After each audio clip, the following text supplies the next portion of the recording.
Hello everyone, MJ here, your favorite live streamer. And just to let you know, I do have my mask with me. Yeah, how's everybody doing? Fist bumped you all. Got my little light on here. I'm in the park and I can adjust the light around. I got a yellow filter on it. And it's interesting, you know, this light can change, let's see, that can change intensity, but this can also change the color. And hey Mark, how you doing? All right, fist bump to you. The thing about the color too is I can make it even like, let's see, it's hard to see, but yeah. Anyway, that's about as red as it gets, and I've got an orange filter on it, so it'll go like this. It's like really orange. But I'm wearing my batik shirt, my favorite. And all right, thank you. And I've got you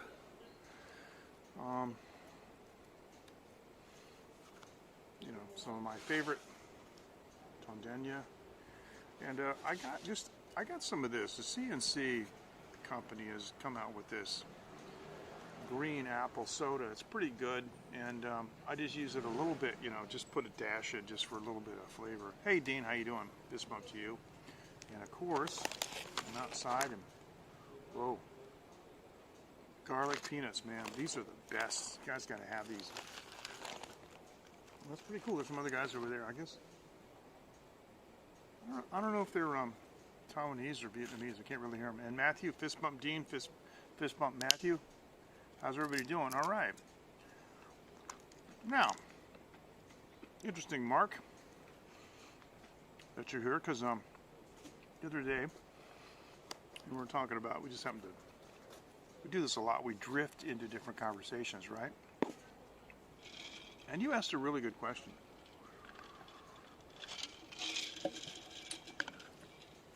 You preferenced it by saying that you thought it was a silly question. It's not at all. About the shipping, remember that? About the weight of materials and the weight of cartons and so forth. And man, that really got me thinking about a lot of different things. About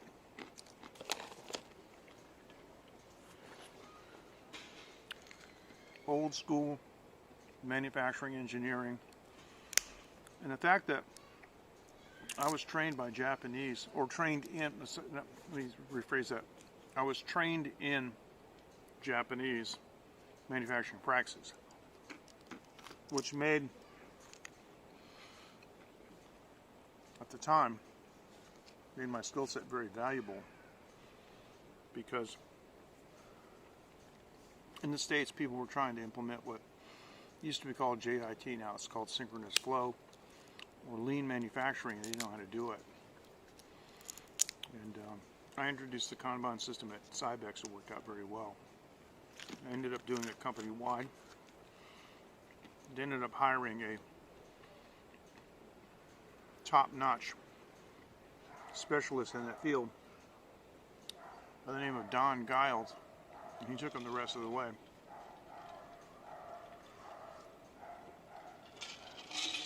I spent some time with Don. Really cool guy. He actually went to school with Steve Martin, the comedian. It's pretty funny. He told me some stories about Steve.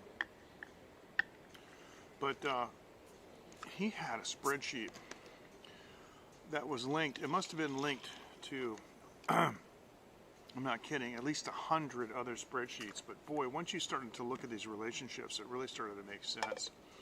And we had a guy that had a problem because he didn't want to run the machine shop, you know, like he should have, like on the Kanban system, because the old school is when you do a setup, you know, you spend 2, 3, 4 hours of shop time doing a setup on a machine, you know, for machining. Then you want to run as many pieces through it as you can in order to get the maximum benefit and spread the cost of the setup time, you know, over the maximum number of parts.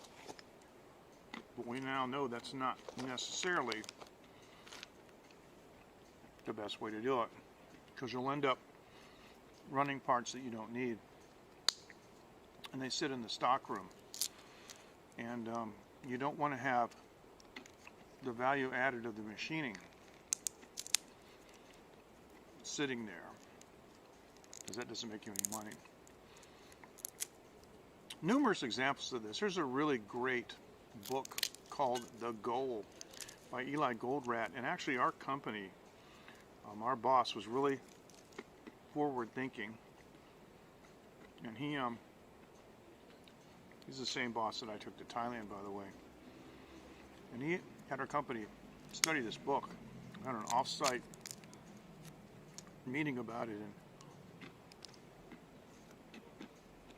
that book really changed my outlook. But there's some very interesting and very pointed examples of things that happen, and we use them right away. And what it was doing was, so I'm just looking at something. The book was contrasting American practices like the TQC, which would be, or the AQL, the acceptable level of quality. And he tells a story about a company who ordered some parts from Japan with an AQL of 5%, saying that they would accept 5% bad parts. So the Japanese company made parts, and when they arrived on the dock at the American company, there were two boxes. There's a big box and a little box. So in the big box, and there were a bunch of parts in there. I'm like, wow. And they checked them out. I said, man, these parts are absolutely perfect. And then they opened the small box, and there were some parts in there, in this box. And there was a note, and it said, we don't know why you want these, but here's your 5% bad parts. Because to the Japanese, their AQL is 100. They don't accept bad parts. So,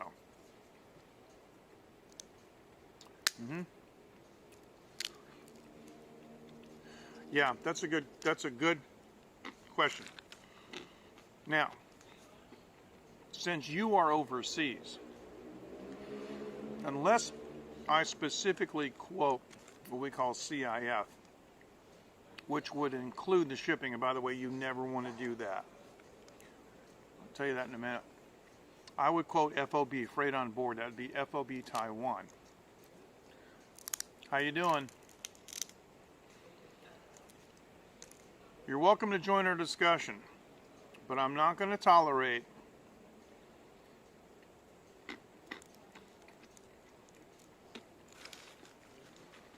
proselytizing on my channel. You understand that? You're welcome. Welcome to participate in the discussion. So, in your example, you asked for a quote for 1,000 kilograms of brass fittings. I would quote based on the weight of the parts. And built into the weight of the parts, based on weight, is things like if it happens to be a castings, then we would know how much because you have to have gating and extraneous. Like if you're casting a part that costs that weighs 1 kilogram, you might have nearly that much material in gating, in getting it into the mold, and so you can recycle that, but it's not virgin material, so you lose material. And then if I have to get it machined, then I put that price in there. I have to do the sales tax that I have to pay the other company to the machining, and of course the trucking, transportation, and ultimately the kind of packaging that you want to have, in the end. And so yes, it's all in there. And sometimes companies get a little bit flummoxed, they get a little bit flabbergasted because they expect a really fast quote, but they might actually have some circumstances that are difficult, and maybe there's a lot of variabilities. Now about shipping overseas. Taiwan does something really smart, and if the United States was smart, they'd do it too. But whatever sales tax that we have to pay other companies to do other operations, the Taiwan government reimburses that to companies that, so that export. So when we export, then they give us the 5% back. Yes, there may be custom charges at year end, yes. But for things like bike parts, like steel bike frames, those are duty free in the United States. Now if you got a smart broker, because HS codes are very complicated, and there are many subtleties of the code and how they word things. Now you guys know me. I'm a 100% straight shooter. I agree. I promote and live by never lying, never cheating, always telling the truth, being honest. But that doesn't mean that you can't use the law legally and morally in a way that saves you money. Like, for example, there's a difference between tax avoidance and tax evasion. So you don't evade taxes, you just do what you can do legally to avoid them. And if you have a really good broker, the broker can often find a cheaper category that applies to your products for bringing them into the country. But now FOB means that all my customers, everything that I do FOB. And maybe FOB my dock even, or FOB like port of, embarkation like Geelong or, just FOB Taiwan. So in the case of my biggest customer, I have to pay the transportations, the trucking to the port, and I have to pay the fees that they charge, for using a fork truck, taking the pallets off our truck, delivered it. We save money by having our own trucks, bring stuff there. And then it goes on to the freight has to be loaded on board, has to be put into a container. And so all of that we have to pay for. But the moment it's on board, then it's FOB, freight on board. Once it's on board, from that point forward, the customer is responsible for it. And the truth is, we, the manufacturer and supplier, we don't actually know how much the shipping costs because we don't get the bill. We're not the customer. Sometimes I have little run-ins with the shipping companies because they're really competitive. And my customer chooses who will ship his products. And he uses this company. And hopefully, right, you might be able to take some of these insights. I mean, I've been in Taiwan for 17 years, and before that, Mark, I was in the U.S. side doing importing. So I've been doing this a long time. And so, no, I'm not sure if where I was going was really all that relevant, but anyway, so I'll tell you anyway. Okay, so my customer's been using this one company for a long time, and sometimes when there's a new shipment, I'll get an email from the U.S. side, from the shipping company, asking me to send them the documents, the bill of lading, and the packing list, and the commercial invoice and all that, so they can generate a bill of lading. I'm like, no, you need to get that from your customer, which is my customer. Because here's the thing. If a shipping company contacts me and says, hi, we have been contracted to ship your customers' parts to America. Okay, and I give them the information, and they generate the BL and the SO number, and we bring our stuff to the dock, and they put it on board the boat, and find out later that my customer doesn't know who the heck they are. They can get to the American side and say, well, you owe us an extra $20,000 for handling fees or whatever. And, you know, nobody would ever use them again, and it would be difficult to get the money back, but they don't have to do it once. They just screw everybody once, and they got, you know, lots of money. And it does happen. I personally have never seen it happen because I've never allowed it to happen. But my friend Eddie Knight, who's been in this business about 40 years, my old high school buddy, by the way. And yeah, he's seen it. It's like slamming. That's where your choice of long distance service on your phone system gets changed by another service. And all of a sudden, you know, all of your savings that you had negotiated with this one company is gone because somebody slammed you, and now you're using another service and you didn't even know it. This happens all the time. So I'm very careful about that. And there's always a U.S. side and a Taiwanese side. To see these companies that operate in America, they don't have offices here in Taipei. What they have is cooperation with Taiwanese freight forwarders, and that's how they work. And so sometimes they want to get in this big discussion. And so I tell them the rules are this. The discussions have to happen all in Chinese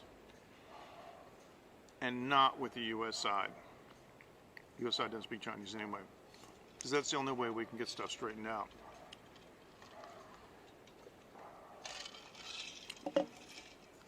Now there's some interesting stories. And you know, the last couple of weeks, I've been thinking about interesting stories that I want to tell you guys, because I know mostly Taiwan Live TV hasn't really been doing much field work, you know. Of course, we have the pandemic and stuff. So basically, the channel has degenerated into like late night discussions where I drink rum, eat peanuts, and just talk. But I think I've had a pretty interesting life, and I do have some pretty interesting, even Mark said, insights. There's a story, I don't think I'm going to tell it now, but I'm just going to warm you guys up for it. I actually got a guy fired from a very high-paying job for spamming me. And this was in 1999. Yeah, kind of it. Like Freddie Mercury said, you know, any way the wind blows, right? Because I'll get on, I want to talk about something, and you guys want to talk about something else. And so I got to tell you, it's really your show, not mine.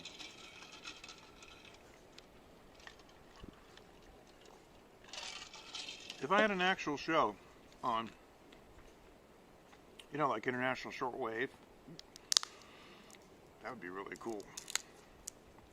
And get calls or emails or messages from all over the world.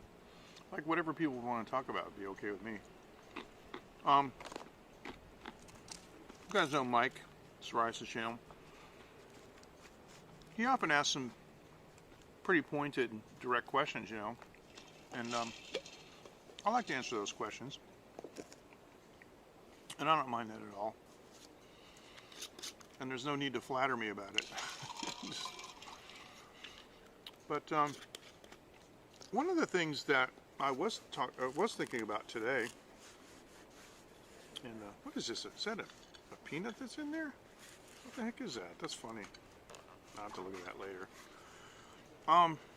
You know, like I said, I was trained in Japanese manufacturing practices, and I was able to bring a lot of those insights into American businesses. And because American businesses have, I mean, you guys saw that movie about Henry Ford, which I didn't.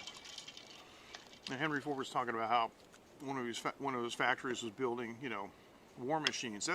That's really why the United States was so instrumental in World War II, because it brought a formidable amount of industrial power to the table, and they made, you know, big stuff, lots of it, high quality, real fast.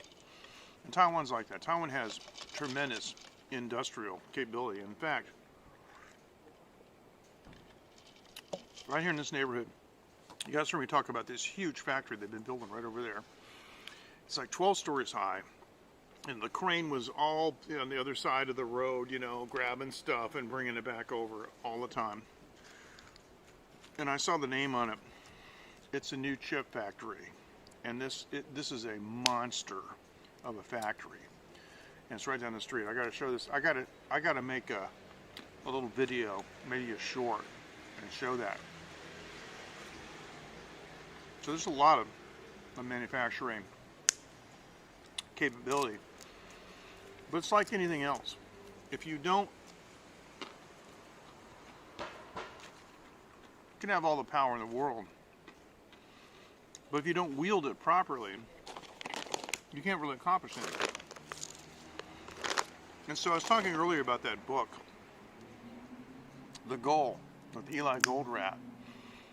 And there was an exercise, and I don't remember if it was in this book, or if it was, I don't remember where the exercise came from. But let me explain what the exercise is. Now, in any manufacturing discussion, talking about making products.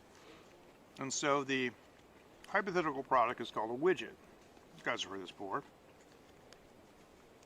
And so there may be, you know, widget Rev A or B, or you know, there may be super version or something like that. And so in this hypothetical situation, the widget factory is old. They've been making widgets for a long time. And like most American companies, they got a big monster machine that makes a tremendous amount of widgets. It makes them right. It makes them correct. It's great. It's just the machine is 30 years old. So here's the exercise. This machine makes 50,000 widgets a month. Okay. And the machine's either on or it's off. And if you let it run all the time, without ever turning it off, it makes 50,000 a month. Here's the problem. The machine's old. Big boss says, time to replace it.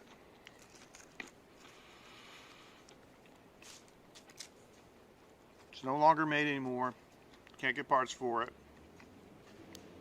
Last time it broke down, we were, wow, somebody just fell in the tree.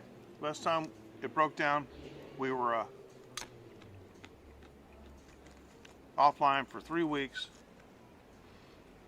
Cost us almost a whole month of production. So, okay, Klein, you're the manufacturing engineer. And I've actually been given these kind of tasks before. You decide which machine to buy. It needs to have enough capacity, though, to keep up with production. So, first thing you do is you go to marketing. Now, I don't know how many people within the sound of my voice have had much experience with marketing departments, but I don't like them. I have had ideas and concepts shot down by a person in marketing who did nothing more than lean back in his chair, put his fingers behind his head like this, and just go, No, I don't think that's a good idea. And that was it. No explanation, no science, no documentation. Talk about fairy dust, and voodoo or whatever you want to call it. Marketing people, I would just fire all of them because I don't see the point of having them because most of them don't know what they're doing. You want salespeople. Anyway, here's the thing. Right now, the machine can make 50,000 pieces a month. So go to marketing. So what's going on? What do you think the sales will be for next year? Oh, sales are going up, man. We've got Rev 2, Widget Rev 2, and we've got Widget Pro. Our projections show that by the first quarter of next year, we're going to be selling 70,000.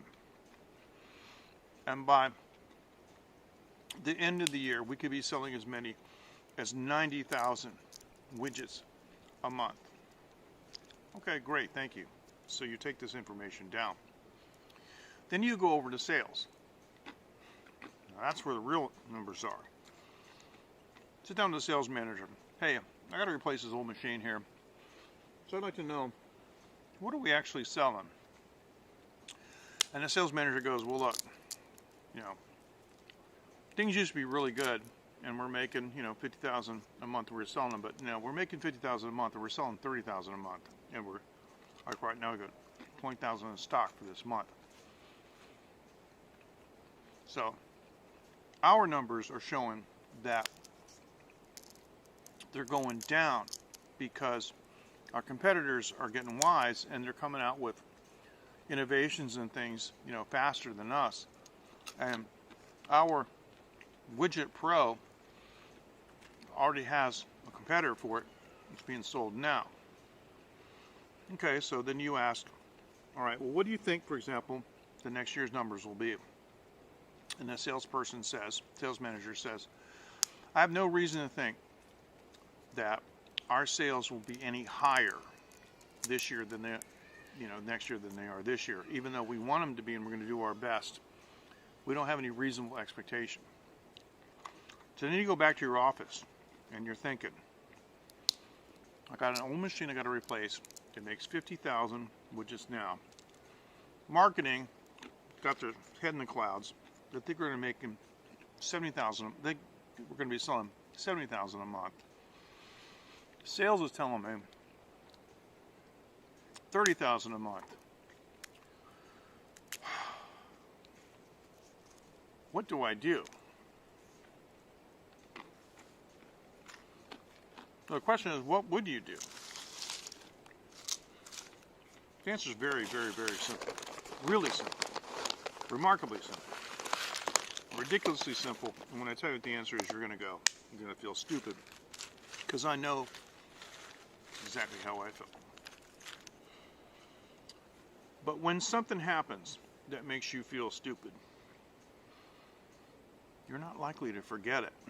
I never have. And I have applied this principle everything I do ever since. And that was like 35 years ago, at least. All right, now in the exercise, it took several minutes, just like I, did, and to go through. And I forgot to mention this. I'm so sorry. If you're watching on Twitter Live, I can't see your comments. You have to go to Twitch or you have to go to YouTube to comment. I'm very sorry. Oh, I should have said that at the beginning. I think I'm going to have to put that in the description from now on. Oh, wait a minute. Twitter Live won't carry forth a description. Whatever. Sorry. So you spend, 10 minutes setting this scenario up. And then the exercise is like this. Okay, so what size machine are you going to buy to replace the 50,000 piece machine that's no longer made and get ready to break down? You have 10 seconds. What would you do? What's the answer?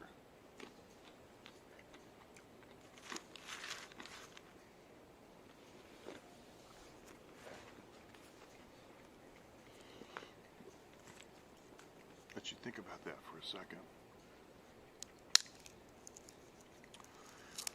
So the boss says, Klein, get in here. Yes, sir. You got a recommendation for the new machine? I do, sir. Regale me. Well, we're not going to buy a new machine. What?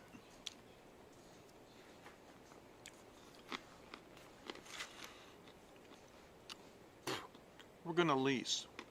We're going to lease 5 machines. What? Trying to put me out of business? No. No, sir. I'm going to keep you in business.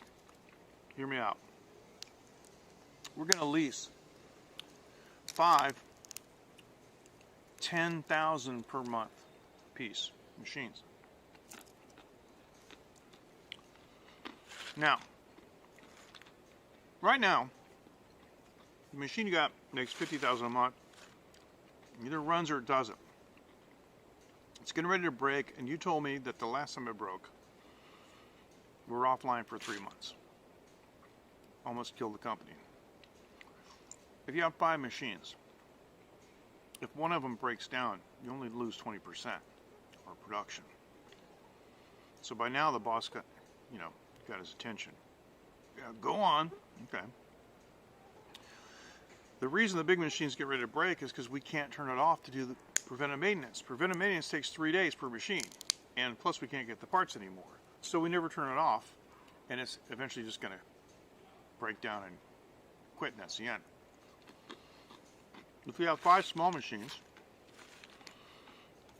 and we don't have to own them, we just lease them. And that way, if they really break bad, they just bring another one in.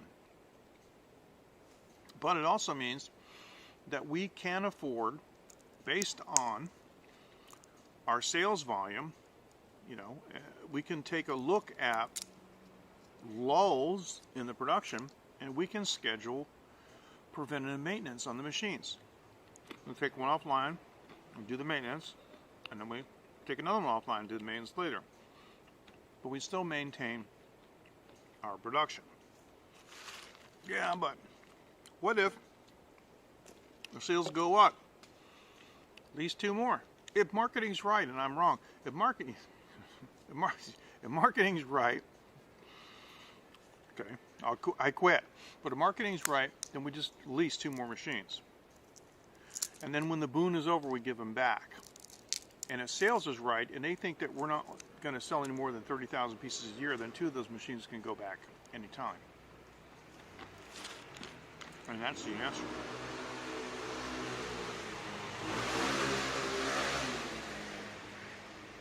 So, how did I carry that forward into my life? I carry that forward by having multiple revenue streams. Each revenue stream itself is not so significant. In other words, it's nice to have, but if it's gone, it won't kill me. I'll feel it, but I can deal with it. But when they're all combined together, then it's significant. It's good enough. And so that really comes down to the age-old saying about putting all your eggs into one basket. We hear these kinds of wise creeds all the time. Don't put your eggs in one basket. Don't put all your eggs in one basket. Don't put all your eggs in one basket. Don't put your eggs in one basket. The basket drops. Boom. And that's what a lot of companies did. And a lot of companies didn't have the ability to scale back because they had the 50,000 piece widget. I'm going to give you an example. That was part of our training. There's a company in the United States that made railroad ties.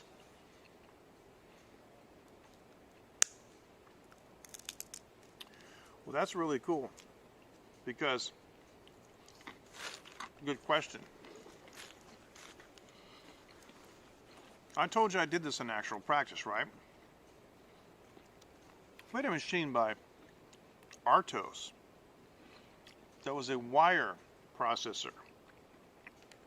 See, I got a lot of experience in cabling and wire harness manufacturing, so we had a company that's doing like motion control and stuff, but they need a wire harness. So you plug it into the machine over here in one end and plug it into, individual wires and stuff.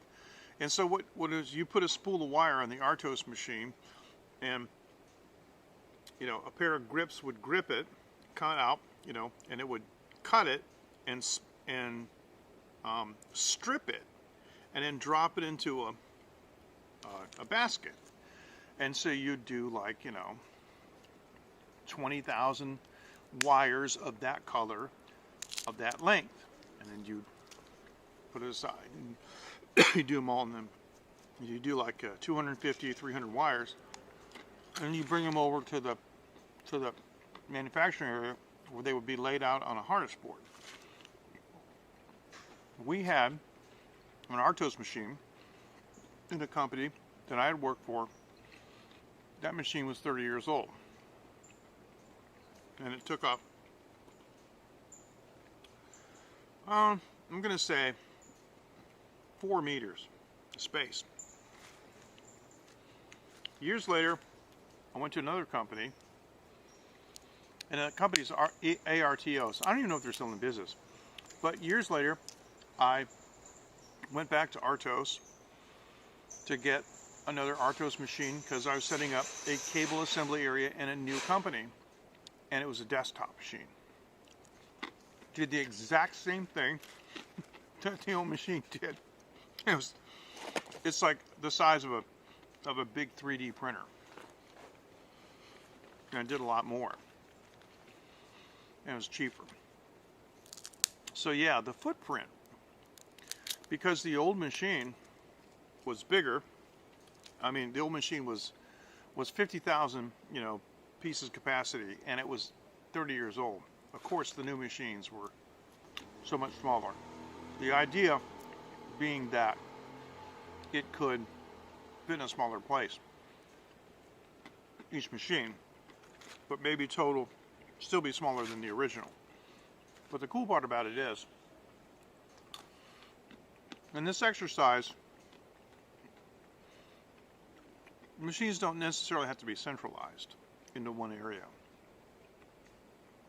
Because the thing is, I've been in a lot of companies, Mark, a lot of factories, that I look at them and I go, crap, this thing was laid out 35 years ago, and since then they put that in, they put that in, they put that in, and they put it in wherever they could fit it.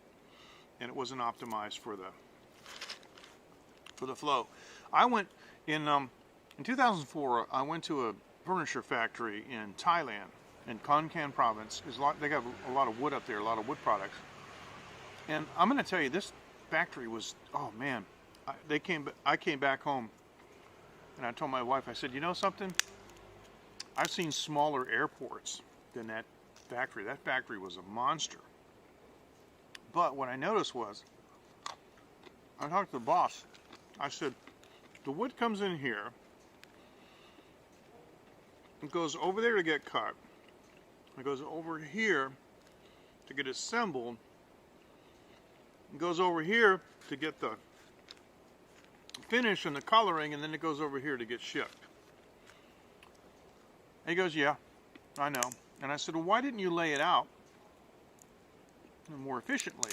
So it just, it went through. And he said, well, labor's cheap in Asia. I was like, oh, it costs less money for them to pay a Thai guy to push a cart full of furniture from one side of the factory to the other than it did for them to rearrange everything. But, the machines there, of course, that they had there too, were pretty old. And the places I visited in China, one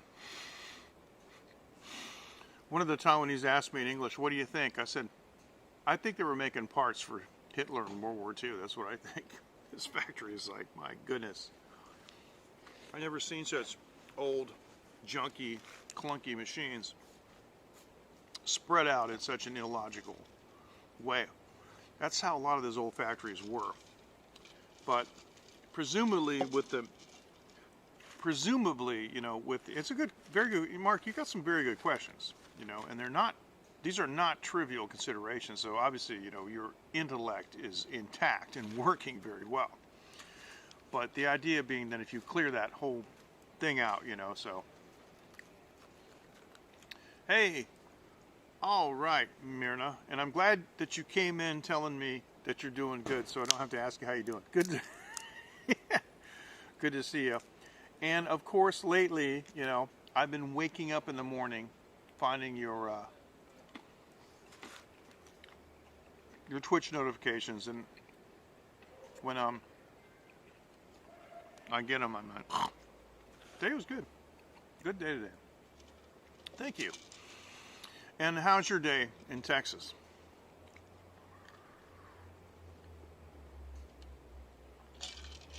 All right. Myrna, I know that you said that you're kind of new to Texas. Where, if you don't mind me asking, if you don't mind saying, where did you live before you moved to Texas? All right, so that was the main thing about the widget stuff. So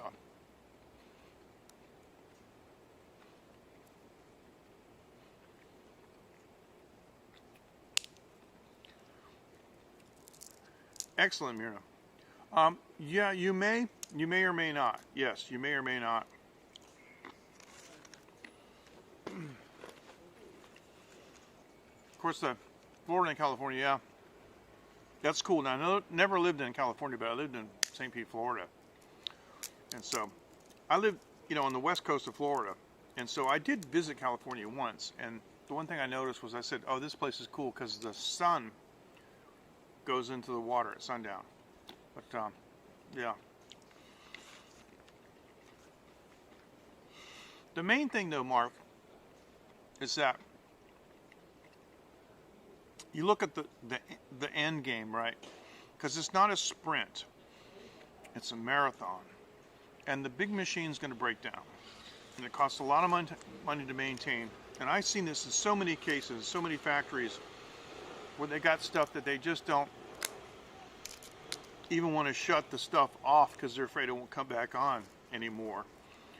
And when it does, it's catastrophic. But with the savings of the new machines, also they're smaller. Electrical power, presumably, isn't as big of a draw.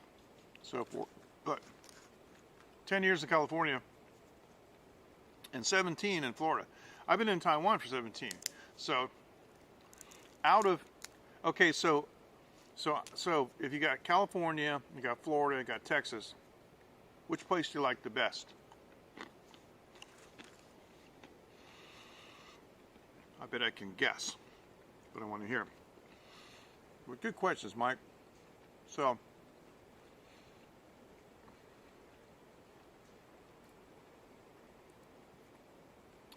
you may need some extra workers, but it just depends on what it takes, you know, to feed it and so forth.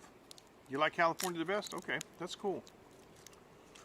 Personally, I found California weird, but I was only there for a week.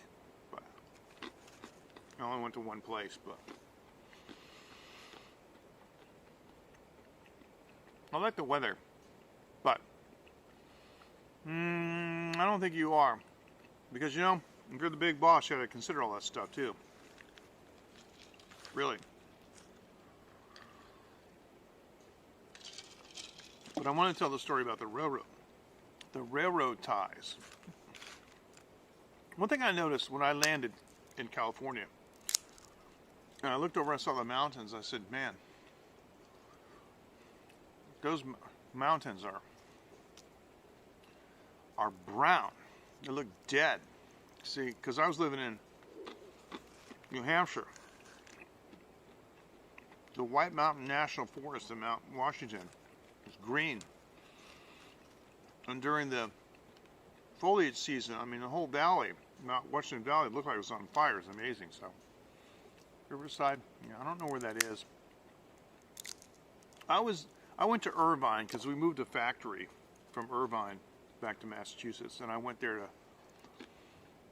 to capture the process and bring it back. There's a company in the States that's making railroad ties, and it's basically just hewn lumber with a coating on it.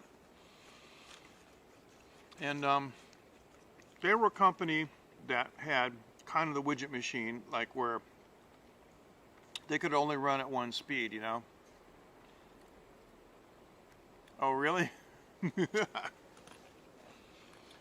Well, I noticed, all right, let's talk about this a second. This factory was all Mexican guys. Mexican people are really nice people. And they're extremely polite. And every Mexican person I've ever met, I've really liked, But the thing is, right, these guys were working on an assembly line, making a electronic console for like a exercise machine, like you enter the buttons, press the buttons, and there's a display and stuff on it, And it was all men, just happened to be, and they all called each other brother. They aren't related, but they'll refer to each other as brother. And I thought that was really cool. So I was there for a couple of days, and I called them all brothers too, because I think that's a good thing. My sister lives in Colorado. I've never been there.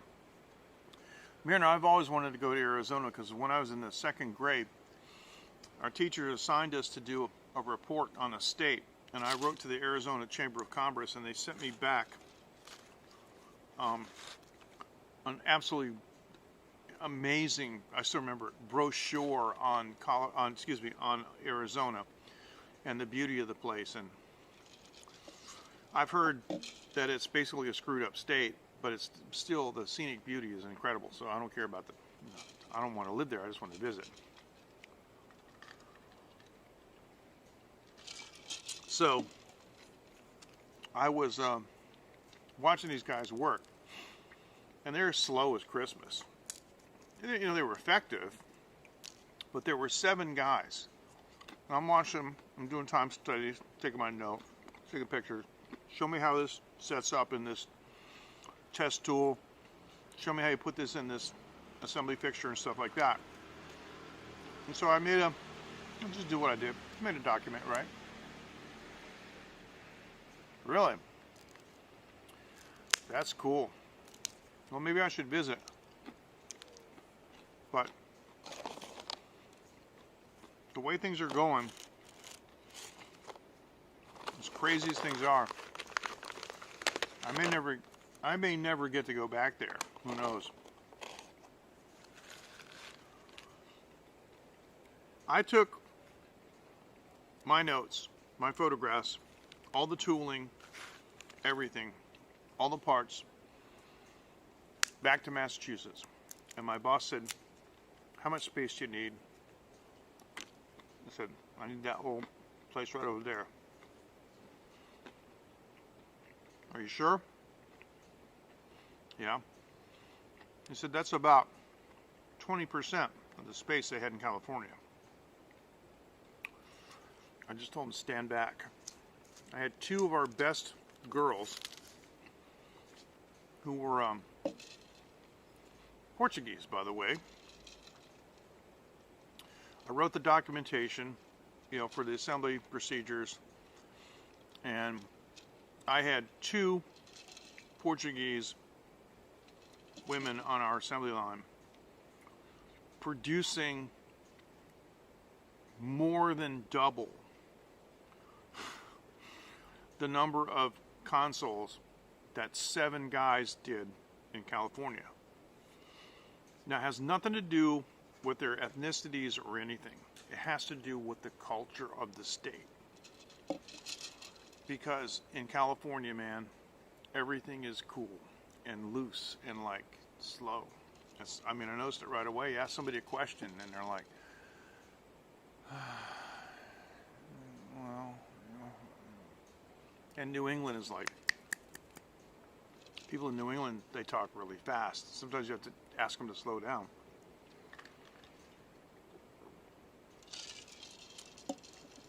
So, and the White Mountain Forest and the whole thing with the logging crews, and see, some of the toughest people in the world that come out of New England, that old school Yankee stuff, So,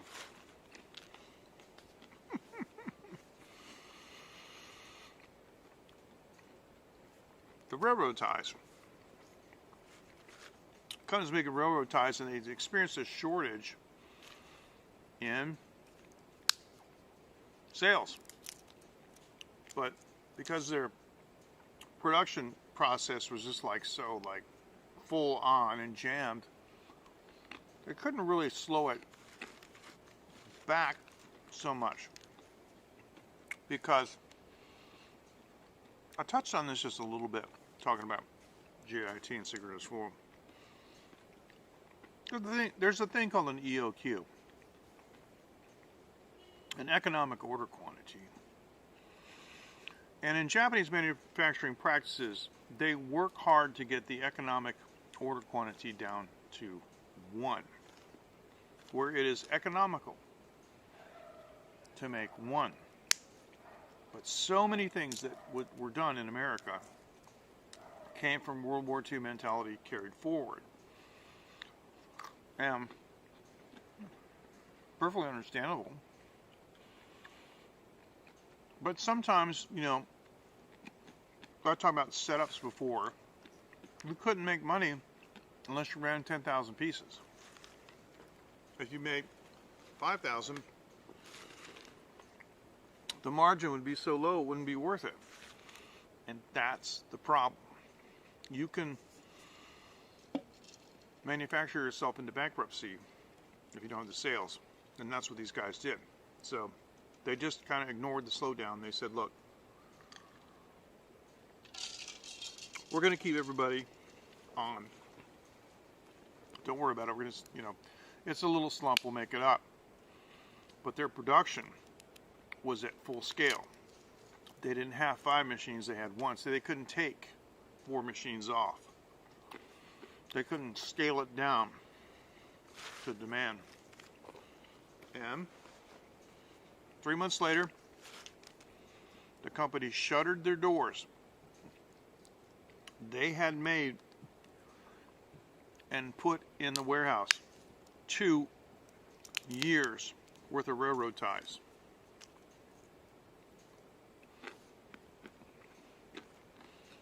So with 2 years of railroad ties in stock, they had to turn off the machine. And because they had to turn off the machine, they had people standing around doing nothing. And had to let them go. And railroad ties are not like,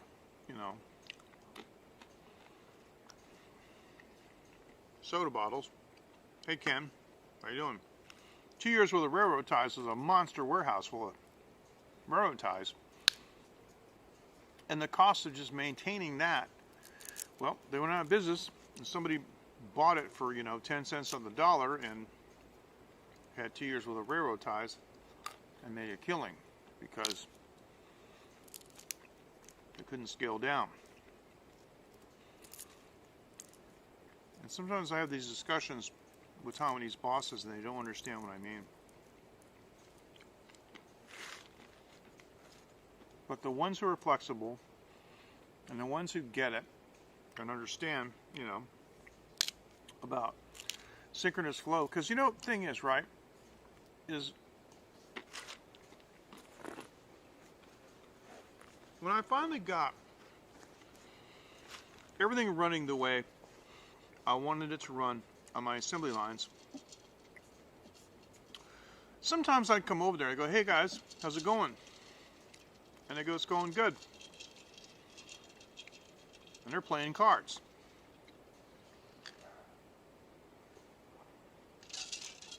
And it's not lunchtime.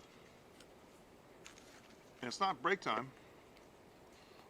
But they've reached a point where it's not economical for them to continue because it wastes resources. So,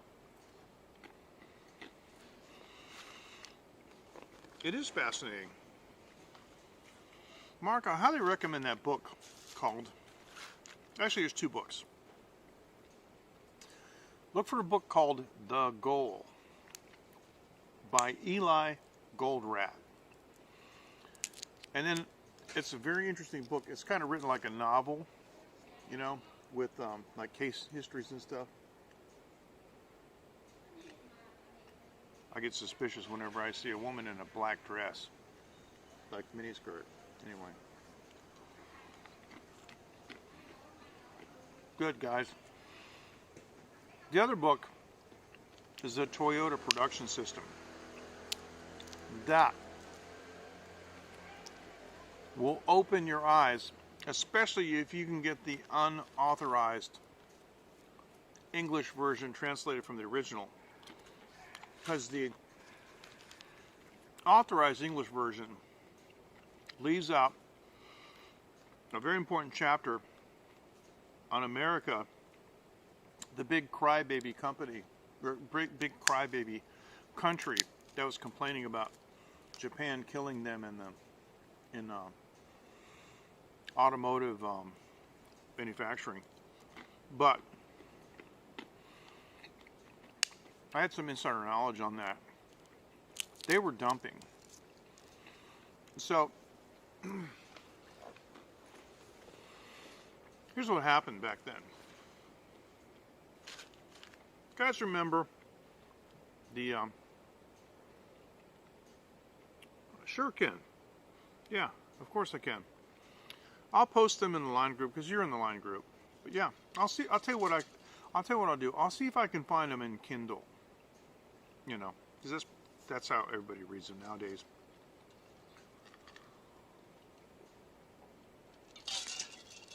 Now look, I'm not saying anything against the Japanese or against anybody, but this is just how these things work.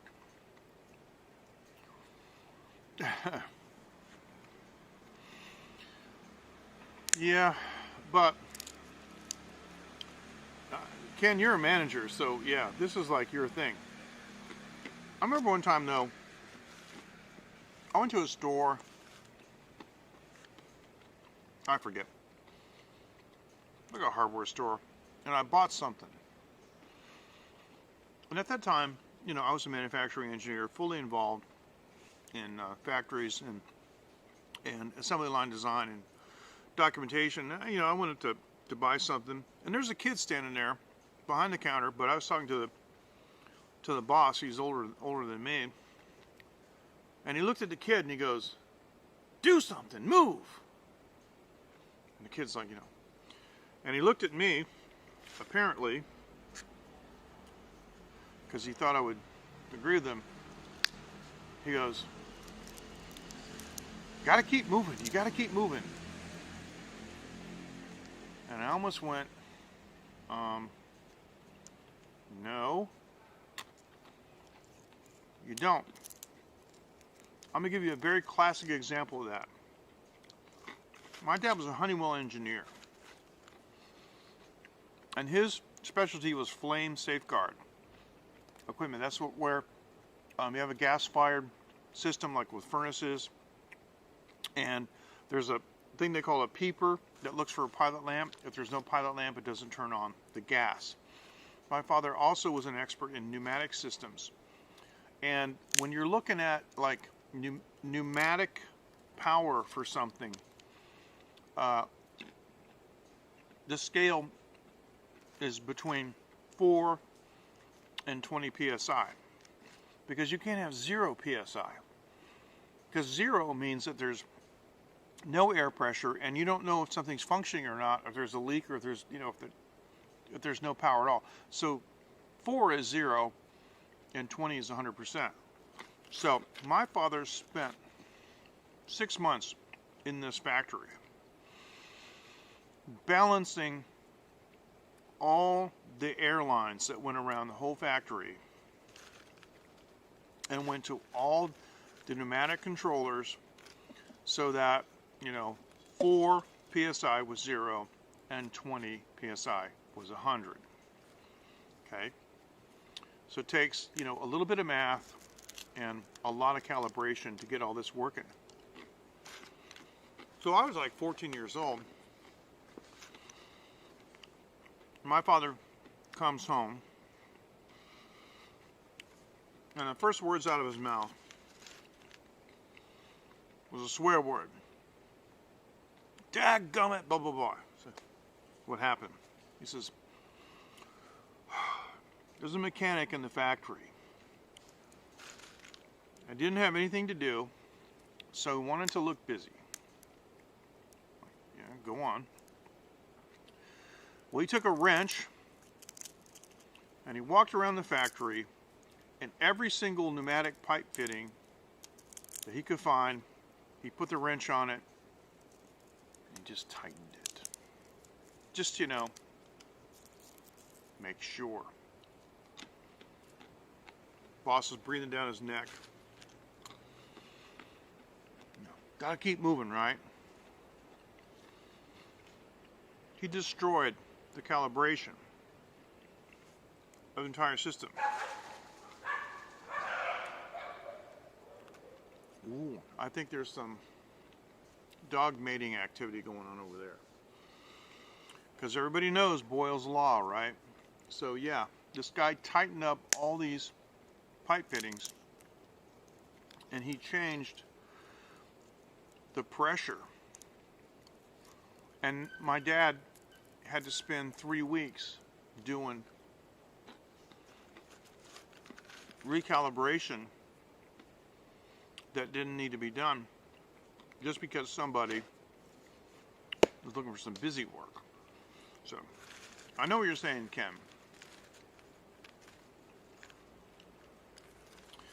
But my attitude has always been, you can do whatever you want to do. But when I need you to do what I need you to do and you're not available, you're out of here instantly. So just remember that. And I've always had very good success with that. You can do whatever you want to do. And I understand people have lives. And sometimes they're standing around. Sometimes there's 5 minutes, 10 minutes between things they have to do. And of course, we didn't have Instagram and stuff back then. But people would call home, or they would, go to the bathroom or get a coffee or something, whatever. Do whatever you want to do. But if you are not where you are supposed to be, when I need you to be, then you're out of here. So, and if they abuse it, then they're gone. But yeah. So when that old man said to me, "Oh, got to keep moving, got to keep moving," I couldn't really get it in. Really couldn't get into it with him because he just didn't get it. So at Cybex, when Dave, the first guy, came up to me, and he was a tough guy, and biker guy, like a lot of people are in New England, He was rough and tough, caustic, hard to deal with. He didn't bother me. He wasn't impolite or anything, but just, a lot of people didn't like him.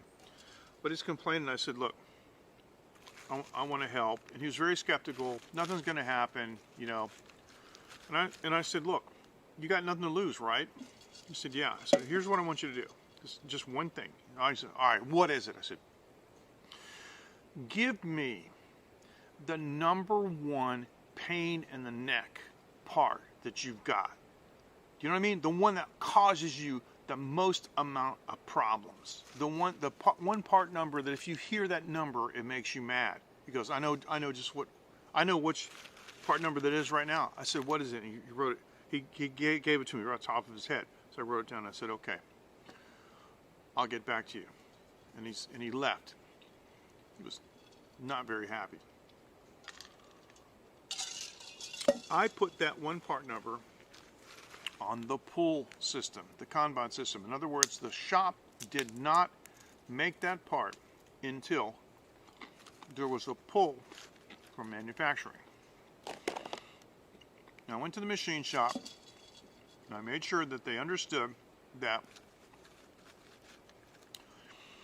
if there are no pieces of that part number on the shelf, don't make them until you get this card. You understand? He said, yeah, that's weird. I said, I don't care if it's weird. Do you understand? Yes. Okay, fine. So what happened was, based on studies that I did, how long it takes to make the part, because you have to take that into consideration, because if you give them a card, you're not going to get the parts right away. So I needed what we call a buffer, and so I designed a buffer. It turned out to be the correct amount. And so what happened was,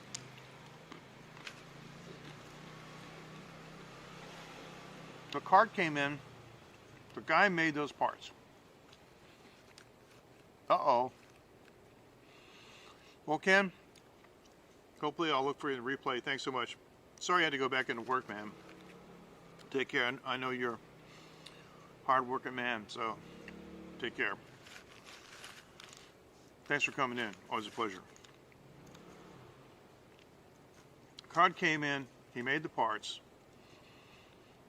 They went straight over to Dave, right? You want to know what happened?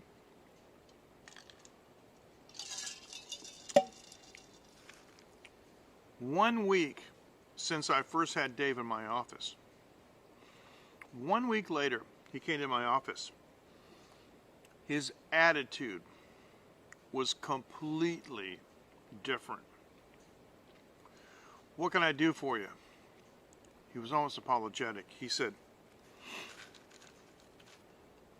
I have 5 more parts that I would like for you to put in that system, please. I said, give them to me. I said, yes.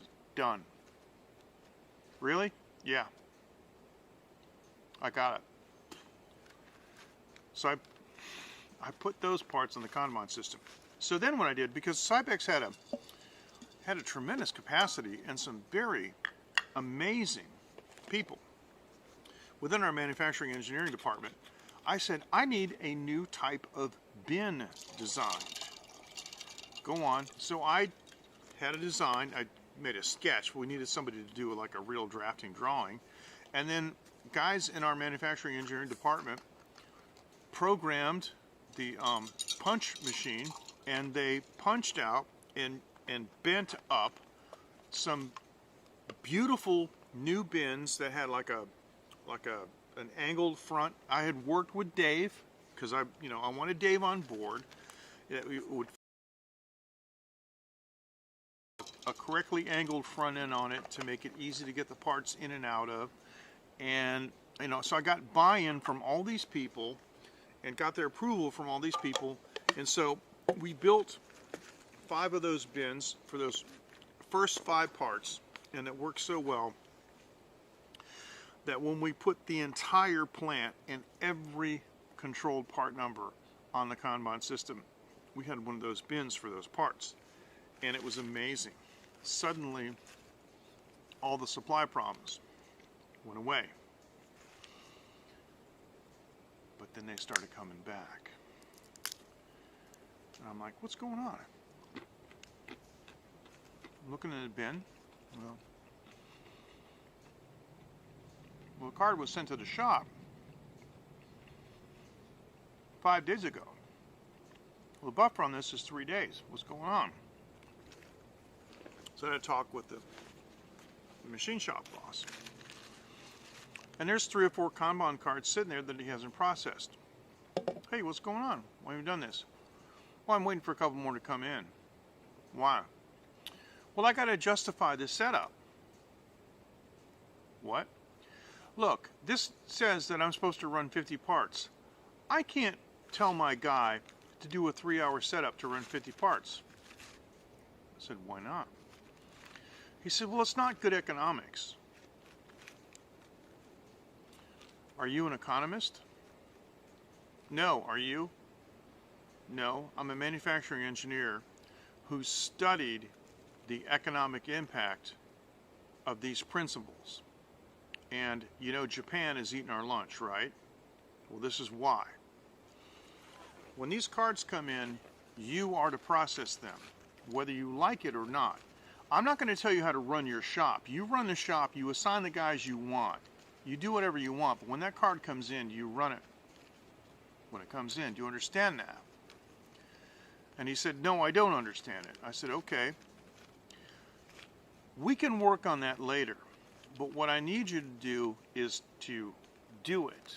And I'm going to tell you this. If you don't do it, we will get someone who will. This is going to happen. You're going to have to change your way of thinking. It's just the way it is. And he didn't like it. He didn't like that at all. And he kind of, I think, took me as an enemy after that. But Dave was my new best friend. And so were the people on the assembly line. And the company made money. Because here, this is a very, very hard reality. You know, with manufacturing, there are only two directions. Towards the goal of making money or away. That's it. If you're not able to make that determination, you might not be the right person to be making it. But doesn't mean you can't learn. The thing is, I used to have people ask me, because one of the things that Dr. Deming said with his rules of manufacturing is that you had to eliminate fear in manufacturing, in the manufacturing environment, that the employees couldn't be afraid to do their job. Because if they're afraid to do their job, then they won't do anything. They're afraid to do anything. So people in the assembly line would ask me, so I got asked them to do something. Am I going to get in trouble for that? So I asked them, why would you get in trouble for that? And I always got the same answer. Well, I don't know. I don't know. I said, well, I mean, to get in trouble for something, you have to do something wrong. And what I'm asking you to do is something that's going to make money for the company. And so, if you're doing your best work, and you're giving it your best effort, and I know that you really want to do quality work, and they go, yeah, I really do. I said, I can tell. See, I always knew that people, given the opportunity, will do perfect work. They'll do their best work if you let them. Don't force them. Let them. Those people that were working on the assembly lines in Cybex were ordinary people who were doing extraordinary work. They're doing extraordinary work. They're doing perfect work because we let them. We didn't force them. Big difference. So I had to change their thinking. That they weren't like under stress, weren't being watched and measured on things like that. And it made a big difference. Made a difference in the quality of the products. And I like to think it made a big difference in the quality of their life too. Because they liked coming to work. And they liked working at a company where things were cool and it was open. And they have an opportunity to do their best work. Because what I gave every single person on the lines that I designed the power to do was to shut down the line. I told everybody on the assembly line, if you see something that is not right, something that you know shouldn't be the way it is, something that you personally would not like if you bought one of these machines, you stop the line. And they were saying, like, I can't stop the line. Yes, you can. Well, I'll get in trouble. No, you won't. I just gave you the power. You are the boss. All of you. You're the boss.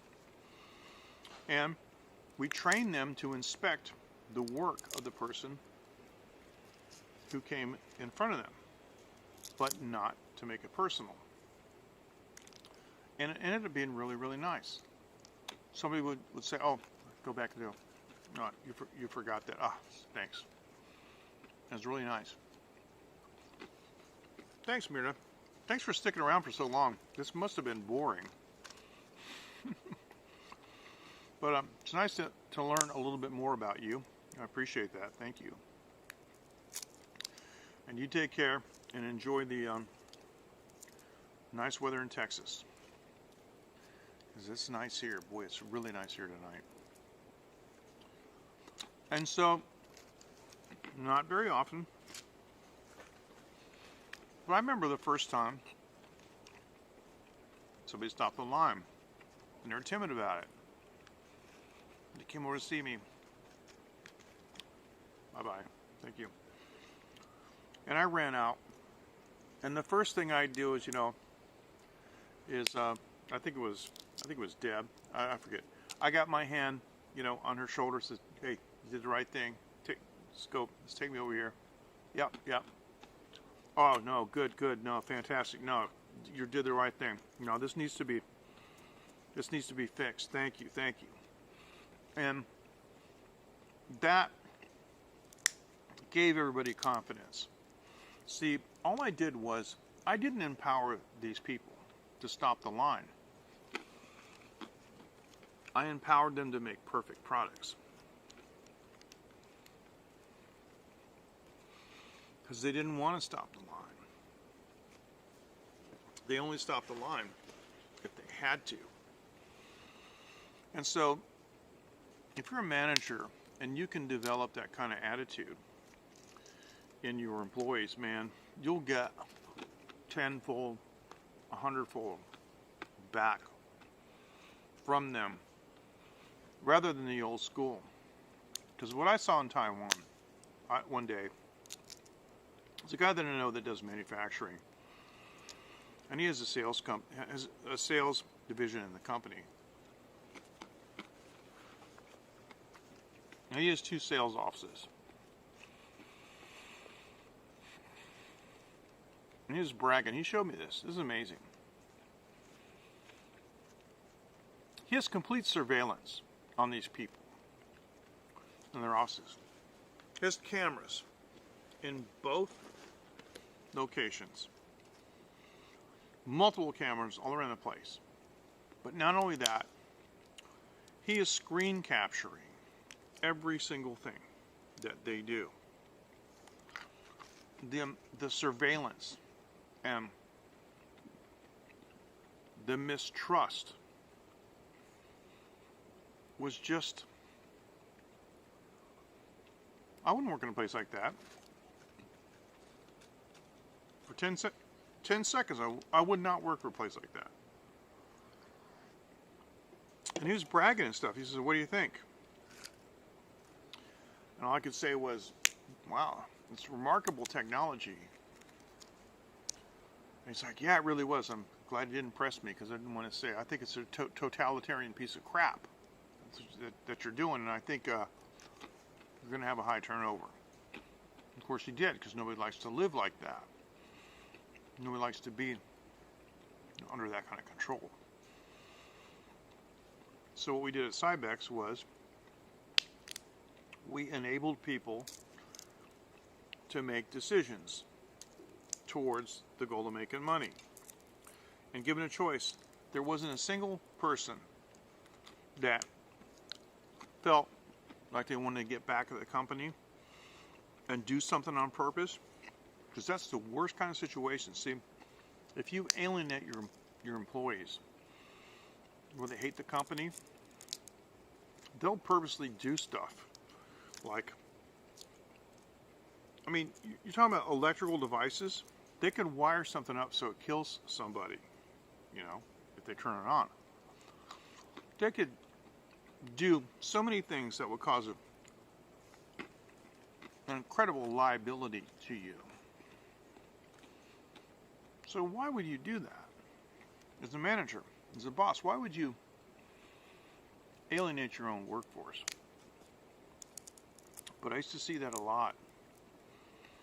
And it made me, it gave me a great deal of satisfaction to go into a company as a consultant and completely change the way of thinking, you know, and not in a confrontational way, but, you know, by way of leading rather than pushing. So yeah, when I used to see people out on the floor playing cards, I knew everything was fine. I knew everything was all right because they were completely caught up. But the minute the card came in for the products, cards went down the table, they got up, and they went right to work. And everything was as perfect as they could get it. And if it wasn't, they stopped the assembly line. So that was an amazing experience.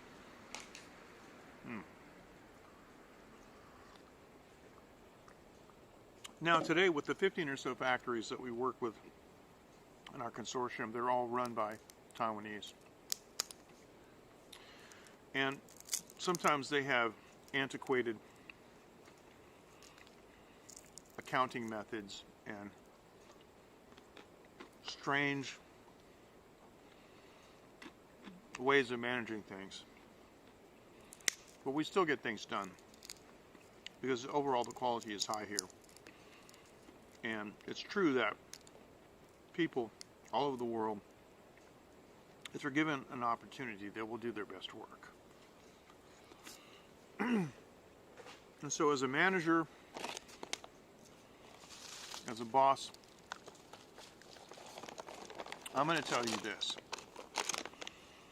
As somebody who's done it, if your employees aren't giving you your best, you need to ask yourself, why? Don't they like you? Don't they like the company? Don't they think they're being treated well? Because if employees don't give you their best, there is a reason. And it's not a universal thing where everybody acts the same unless there's a problem. People will band together. People will be united over a problem. So if you've got a situation where your employees are not giving you, all of them are not giving you their best, I submit to you that you must not be a good manager. Because I could get my employees to do anything for me. I could get the people on my assembly lines to do anything for me because they knew that I had their back, and I made their life so much easier that I could come out and say, guys, listen, ladies and gentlemen, please come around. Look, we got a serious situation. I need your help now to solve this. And they're like, what can we do? I know this is above your job description, and if you don't want to do it, I understand. But I need you to do this. This is a Herculean situation. We've had a disaster, and we need to fix it. And every single time, they were there for me.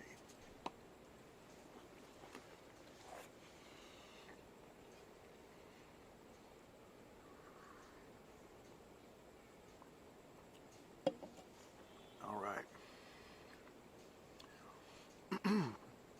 So, hour and 25 minutes. Had a pretty good discussion about manufacturing and so forth. So who's still with me? Who's still here? And I know you guys are being quiet. We're not having any comments, but sometimes I think that I'm boring you guys and you're oh, but while I'm here, I got my gimbal, so I updated the software. But let's take a quick look around. This is the on the slow pan. This is a park, and it is. Let me see, what time is it? It's 0037, so it's 12:37 this evening. Taking notes. Okay, good. All right, Matthew. Great. 12:37. All right. So there's a light. All right. Well, I don't want to alienate anyone. I'm not saying that people aren't good managers, but I am saying that with the experience that I've had, you know, I never liked those bosses that just acted like, you know, they didn't trust their people. Do you know what I mean? They didn't trust their own people. You know, always got to keep moving, always got to keep moving. They're always keeping up on them, and the surveillance and stuff. That just, you know. I remember I had a boss that's funny. This is really hilarious. As you might imagine, you know, I've always been a good worker. I never tried to cheat my boss, and I always, you know, I did go through a period of time when I was young when I wasn't very reliable. Once I got over that and I went into the world of work, I was very diligent. But I had this boss that every time he came by, I was going, and I was like, I would stand up and I would like, I would, you know, be taking a quick little break. And that's when he came by. And I thought to myself, I said, this guy must think I'm a loafer all the time. But he never said anything, so because he was looking at the output. So, yeah. Time to learn, time to clean. Yep. That's good. Sounds like a good manager. So, I want to know if you guys want to change gears and would like to hear about, I'm going to get my lip balm out. I hear these guys talking, but I can't see where they're at. We're not in any danger here, nothing like that. But would you guys like to hear the story about the guy that I got fired? And I never heard from him again. And I realized that if I mention this on YouTube, although I don't see how or highly doubt it, but he may find me again. But actually, I'm easy to find. I think he maybe learned his lesson. But I wouldn't mind telling the story about the guy that I got fired because he absolutely deserved it. Like no one else that I've ever known. That guy deserved to get fired. And I got him fired. And I mean, from a trading company, okay? Like stock trading company. I think I probably ruined this guy, but he deserved it.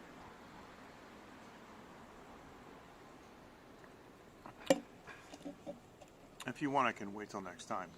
That's okay too, because it is kind of late. It's I've been on the air for 1:30, an hour and 30 minutes. I hear these people talking, and I can't tell if they're talking in Chinese. I can't tell what language they're talking in, Chinese or Vietnamese. And boy, those garlic peanuts were amazing. I haven't been feeling too well, but I have been getting more sleep. And so I decided tonight, I was feeling kind of weird. I decided tonight I was just going to come out, sit in the park,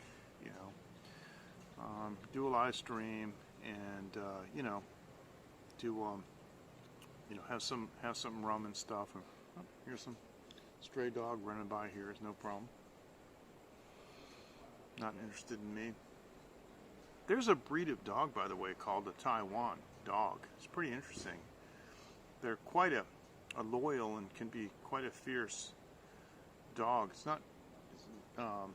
It's a good dog for a family. But we may get a dog sometime, because Phoenix has expressed an interest in having a pet. But we had a couple of beetles early on, and they died, and it was a sad time. But children have to learn about these things, and unfortunately, in this world, the way it is,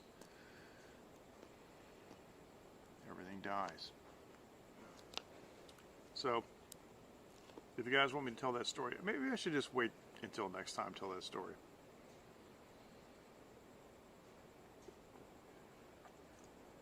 So anyway, let me do this, because I would like to.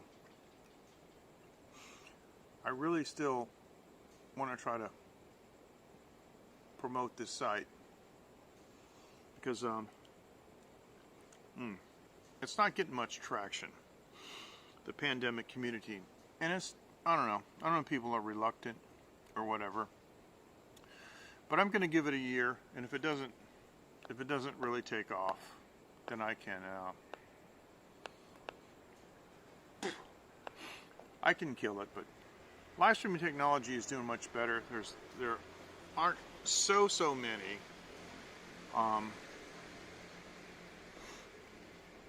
participants there, but people are finding it.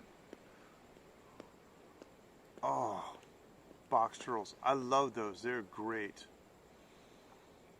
They do. Turtles live for a long time, and I knew somebody that told me that he said he sells turtles to people, and he just puts them in the mail. He puts them in a box, just sends them in the mail. They get rattled around, so they just close up in their shell, and they live for weeks and weeks without food and water and stuff. He says, yeah, I sold a couple turtles to a guy, sent them in the mail. He says, wow, that's pretty funny. So Matthew's up for this story. Sounds good. Back in the old days, I owned the internet domain mjk.com, because that was my name as a recording artist MJK, and yeah, they are easy to take care of. Actually, you know what? I'm going to look into that. One thing that we can get in Taiwan that I heard you can't get in America anymore is we can get painted turtles here. And we can even get big ones. Because, painted turtles, right? Those little tiny painted turtles, if you put them in a creek, they get this big. And a lot of creeks around here have tilapia, because it's a native fish. We have snakehead here, too, in the ocean. And in the canals. Yeah, I've seen a lot of painted turtles, but because I guess they outlawed them in the States because people let them go and then they get big. But anyway, yeah, I'm gonna talk to Mommy about that. Maybe we should get Phoenix a turtle. I think she would like that. So I see them everywhere in the river. Okay, so yeah, they did. But now, are they banned in the pet shop? Because I had read years ago that the small painted turtles, were banned in the United States because people were letting them go. And so maybe now what you're seeing is, it's kind of like the ball python, or the iguanas. I mean, there are YouTube channels devoted to people shooting iguanas professionally, like iguana solutions and things, in Florida with air rifles, because iguanas are everywhere because some morons, let them go. Believe it or not, we have feral iguana problems here in Taiwan. And there are YouTube channels in Chinese from Taiwanese YouTubers that shoot iguanas using air guns, and Did I see one using a blowgun? Well, anyway, the blowguns are cool. Blow darts, they're cool. Anyway. So, in 1990, actually it was earlier than that, that I owned the domain, mjk.com. Now, since then I own mjk.asia. I don't even have an SSL certificate. It's unsafe. Who cares? Because you can't enter anything. There's no, contact form. You can't leave a comment or nothing. It's just a site, with some information on it. But Network Solutions screwed up and stole that site from me. On mjk.asia, the story is there. What happened was, there was a trading company called mjki.com. I mean, that was their domain. mjki trading. mjki.com, and I had mjk.com. Don't believe that they're illegal. Okay. My recollection may be wrong, so. But they sure are cute. I had two. In one of those little trays, that had like the figure eight and had the little ramp and stuff. And when I was a kid, I lived in Florida, in my room, and one day I woke up and one of them was gone. I'm like, what happened? Mom, one of my turtles is gone. Of course, try to blame me. What'd you do with this? I didn't do anything. Went to sleep, woke up, it's not there. Turtle was gone. I was in elementary school. I bet I must have been 4th grade. I didn't know what to do. But about a month later, I dropped something on the floor and it rolled under my bed, and I went to look for it, and there was my turtle. He was all dried up, shriveled up into his shell, and he had mold growing on him. And it really bothered me seeing him like that. But being a 4th grade kid and not really understanding how things work, I picked him up and I put him back in the tray, his home with the other turtle.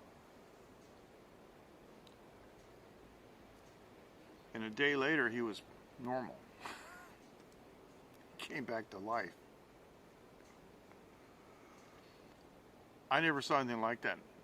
And I had completely forgotten that until just now. That's amazing. So, yeah, talk about easy to take care of. I guess you can neglect them for a month with no water or no food, and they just kind of hibernate, and they get mold on them and stuff, and then you put them back in, they come back. It's amazing. So, yeah, there's really something. So you can imagine what would happen. I would get these emails for this trading company sent to mjk.com, right? And I hate this because I have an email address in Gmail that apparently is very common. And there are people all over the United States that will go to a job interview, for example, and give them my email, and I get these replies, like, Margaret, it was nice to meet you today. We're looking forward to it. And I'm like, I'm not Margaret. And it's really funny because I know I shouldn't do this, but I got an email one time. Matthew, it's great. I think you're a really great fit for the company. You seem diligent and all this stuff. And I wrote back and I said, you may want to reconsider this guy Matthew for your company if he can't even give you the correct email, because this not only is Matthew, this is somebody who doesn't even live in America. Maybe Matthew's wondering why I didn't get the job. It's not you, Matthew. It's another Matthew. So, but going back to this thing, right? I would get sensitive emails. That was the point. Like with this common email that I have, sometimes I've gotten bank statements.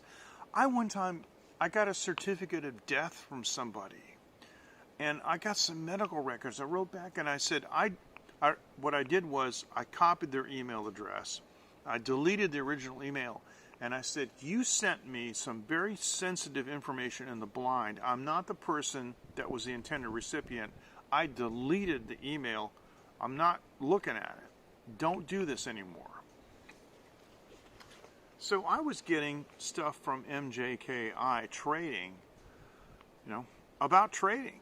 It's none of my business. Somebody sent me, their bank account and the SWIFT code and just everything that I needed to clean them out. And I was like, come on, guys. And there was a contact at mjki.com, and his name was Sean, W, Shuan W. And I'd had it up to here with this. This has been going on for months. I said, Sean, would you please tell your customers to stop sending stuff to mjk.com in the blind? They should know better. It's MJKI. So Sean W. wrote me a really nice email. I'm really, really sorry, and yeah, okay, I'll straighten it out.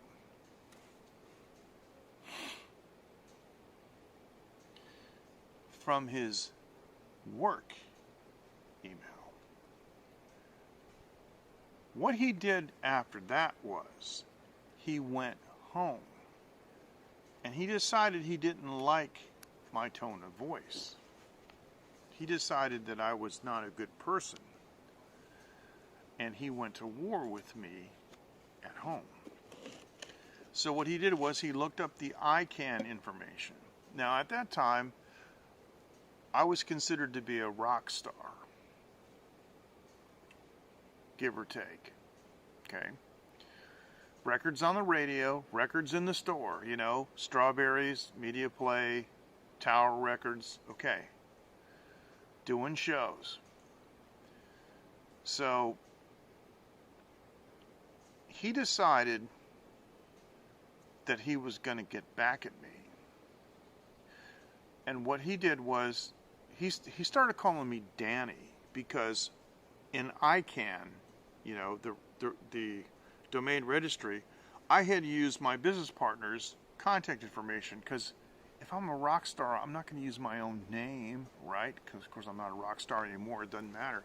But the point is, he was saying, hey Danny, yeah, okay, well we're going to have a lot of fun now and all this stuff. And he was like being a wisecracker and threatening me and all this stuff, from his home email, right?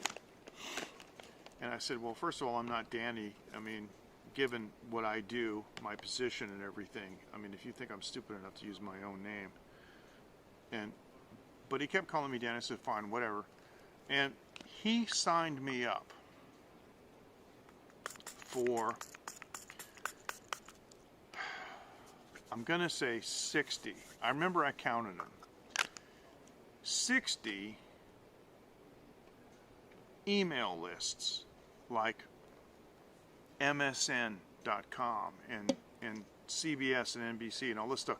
See, back in those days, they didn't have confirmation systems in place like they do now. Because if you sign up for something, they want to make sure that this kind of thing doesn't happen.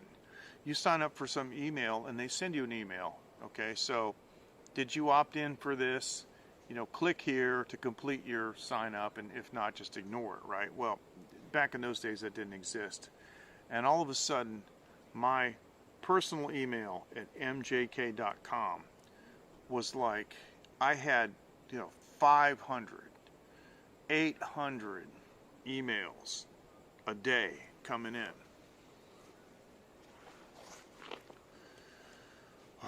So I just junked them all, moved them into the spam folder, and pretty soon, my email client learned all of those and, you know, put them away. In the meantime, he was continuing to taunt me and stuff, and I just basically ignored this guy. I knew that at some point I was going to have to do something about it, and I knew at some point he was going to expose himself. And then what I did was I went back and I looked at the confirmation emails of the signups that he had done for me, and I realized that the IP matched his work domain. That guy had signed me up for all those email lists on his work computer. Yeah, man. Talk about kung fu. I don't know what happened. I don't remember this part. But 9 months or so later, because of all this cross traffic and the confusion with MJKI and MJK.com, the president of the company had replied to someone. And so I just asked him, I said, may I contact you about a confidential matter? And he said, sure. May I call you? And I said, and he said, yes. So I called him. I said, look, I'm internationally known as MJK. I'm a recording artist in, MJ Klein. I'm a recording artist in Boston. And a guy in your company used his computer at work and signed me up for like 60 email lists, and it's caused me a lot of problems. He said, really? I said, yeah, it's a guy named Sean W., and, you know, it's like, can you do something about it? And he was very straightforward. Immediately he said, send me what you got. I said, okay. So I sent him these the confirmation emails that I'd gotten that showed the origin IP. I just sent all those to him. He called me back 10 minutes later. And I said, you got to understand, either I'm the world's greatest hacker and I faked the headers, you know, for all these emails, or your guy did this. And this guy he's the coolest guy I think I've ever talked to. He said, you know, that's exactly what I said to our head of IT. I said, really? He said, yeah.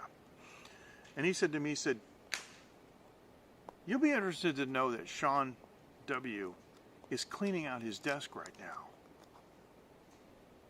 I said, really? He goes, oh yeah. And I said, well, I didn't, like, I would have been happy if you just, you know, had reprimanded him. You just talked to him. He says, oh no, he's got to go. Really? He says, yeah, no, we don't tolerate any of that kind of stuff here. So this is a trading company, we're a professional company. He should know better. No, he shouldn't have done that to you. So, I mean, if this president of the company had told me that, okay, I reprimanded this guy and like I don't want to, you know, dock his pay. I just want him to go, you do that one more time and your ass is grass. I mean, that would have been good enough for me, right? But he called me back. He said the guy, he's cleaning out his desk. I was like, wow. Hey, Mike, how you doing?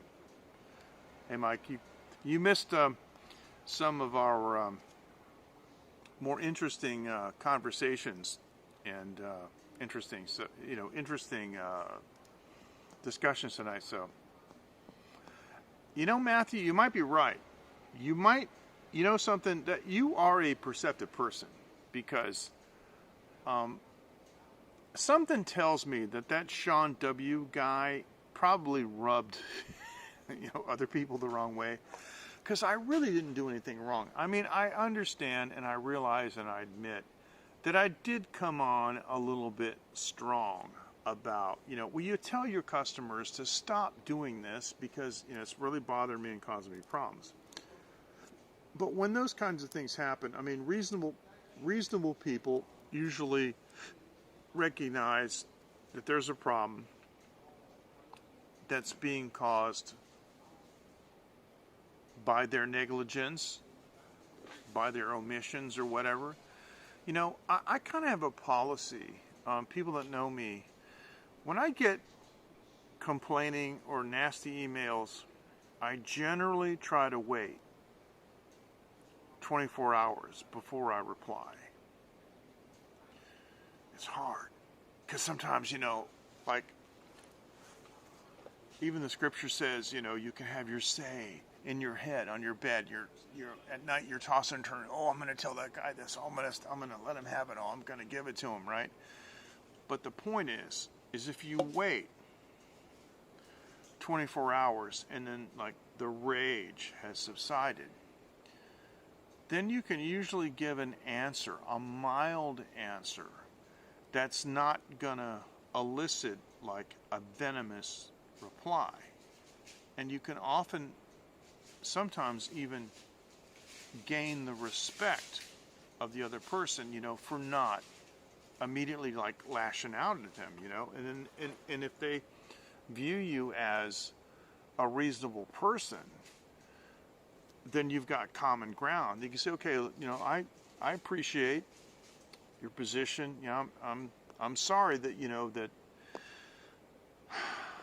Yeah, I understand. I'm sorry this caused you that problem.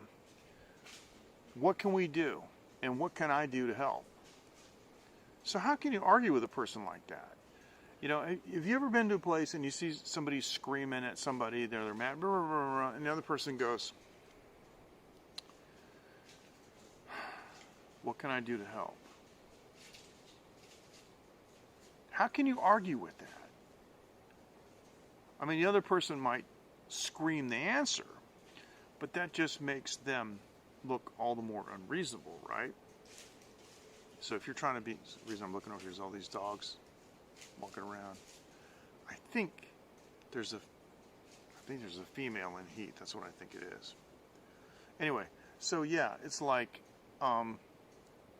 they make themselves more unreasonable, and by contrast, it makes you look reasonable. So anyway, so I got Sean W. fired, and I never heard from him again, because it was a considerable amount of time from that time until Network Solutions stole my domain, gave it to somebody else. And he could have gone back home on his personal email account and harassed me, at which point I would have got my music attorney, Mike Kevorkian, and his big, 20th floor Boston organization to come down to that guy like a ton of bricks, but I didn't have to. But I mean, seriously, I never expected him to get fired, and I never wanted him to get fired. And Sean W., in case you're listening, I mean, no hard feelings, man. I didn't want you to get fired, but you got what you got because you were not a nice person.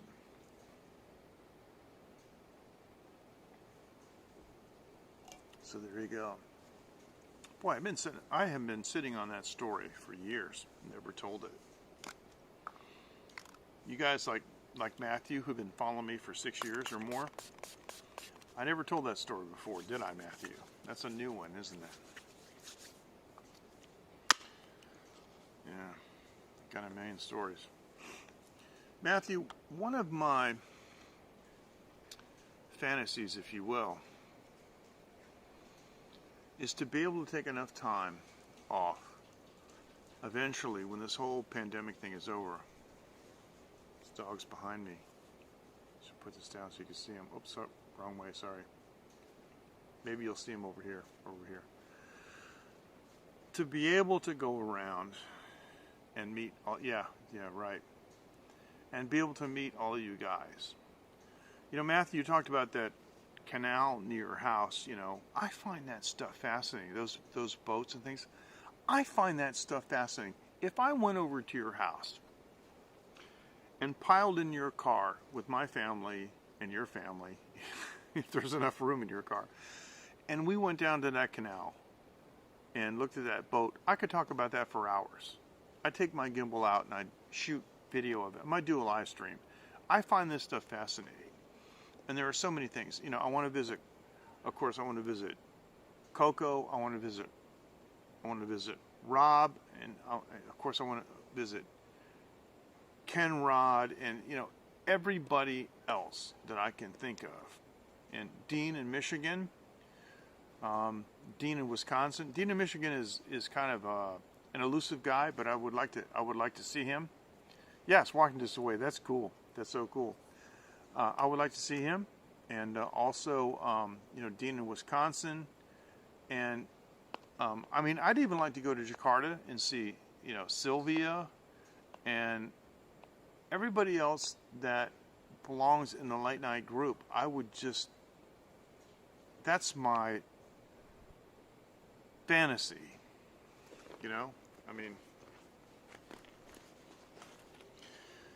that's better than any other fantasy I could think of, seriously. So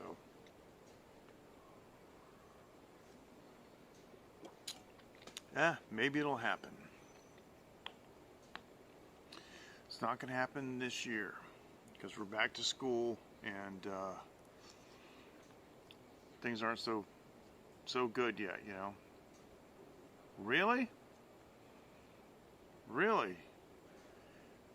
The old canal town and shops? Wow, that would be cool. Hey Dina, I'm glad you're here. The only time I was in Wisconsin was by mistake. I was in Rockford, Illinois, because, like I said, I worked at Cybex, and we were eventually purchased by Pacific Scientific, which is a big company down in Rockford, Illinois. So when I was in the Boston subsidiary, it's funny. We had a map on the wall. This is hilarious. Oh, they do. Oh, that's amazing. That's like the Erie Canal. Oh, this kind of stuff. I love this stuff, man. I would document that. I would seriously do like a bunch of shorts, and I would seriously live stream that, man. Matthew, you should live stream that. I think that's so cool. A canal boat and go through the canal town and the shops. My wife would love that. My daughter would love that. We love this kind of stuff. We love these different cultures, And quite honestly, my daughter, she's born in Taiwan. She's been to Bali. She's been to several places in Thailand. She's never been to America. She knows like a lot of Asian culture. She doesn't know anything about U.S. culture, and she would find that really fascinating. But of course, right now with the pandemic, it's just not a good time. But we're going to get through this, and things are going to change. But what I wanted to tell Dean was, Dean, you probably have heard of Pacific Scientific down in Rockford. Of course, it depends how far up you live in Wisconsin. But we were in Rockford and in the Boston subsidiary. Okay, well, you should. In the Boston office, we had a map of Rockford, Illinois. And it said, points of interest marked in red.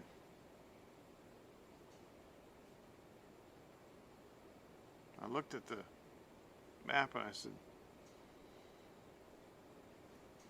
there's no red on the map.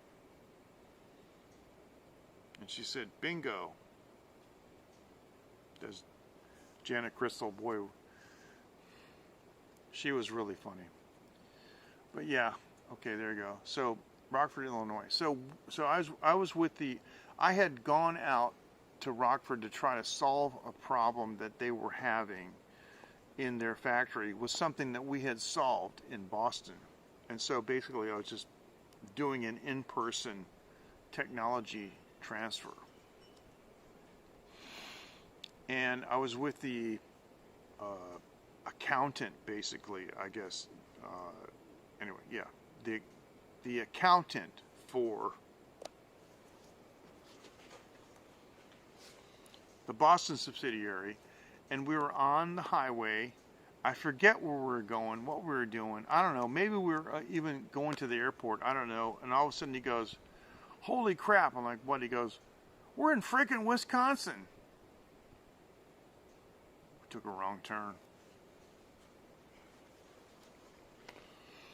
I was like, "Oh, I've never been in Wisconsin."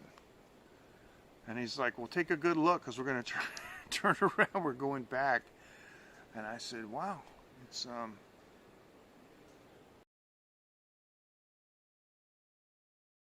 and it was. But I got to like cross off another state.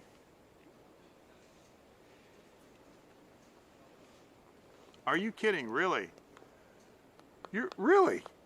So let me ask you, how many red dots are there? How many places are there marked in red in Rockford? Is there any place that's fun? I don't know.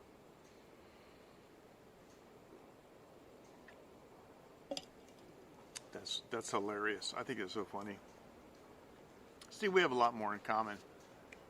And so, Mike, if you ever give it up, if you ever let me know where you live, then we can put you on the list too. But my biggest fantasy is that, and we talked about this with Coco, and Coco is totally into it, about having a big late night meetup, at Coco's house in North Carolina. Of course, Mike, you'd be invited to that too.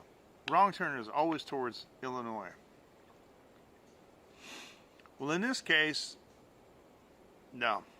We went the wrong way north, but it was cool. Really?